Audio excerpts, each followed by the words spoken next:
L'expropriation des terres sans compensation continue de faire débat en Afrique du Sud. Selon l'une des 4 plus importantes banques du pays, la Nedbank, l'Afrique du Sud risque une crise bancaire majeure si le gouvernement procède à cette réforme constitutionnelle. Une réforme agraire promise le 31 juillet 2018 par le président Cyril Ramaphosa afin de redistribuer les terres agricoles au profit de la population noire défavorisée. Je peux vous assurer que les incertitudes entourant le résultat de cette révision constitutionnelle a déjà un impact négatif sur la confiance des investisseurs.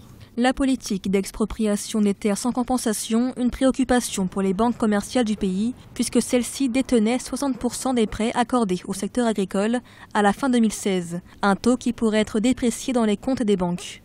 Les enjeux pour les banques commerciales du pays, c'est de ne pas retrouver les créances, l'argent qu'elles ont prêté aux cultivateurs blancs, qui aujourd'hui occupent les terrains et qui pourraient demain être expropriés.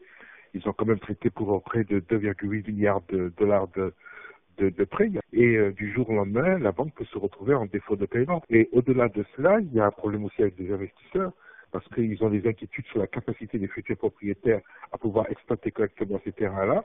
Et donc, ils risquent de manquer de l'argent pour financer l'agriculture sud-africaine.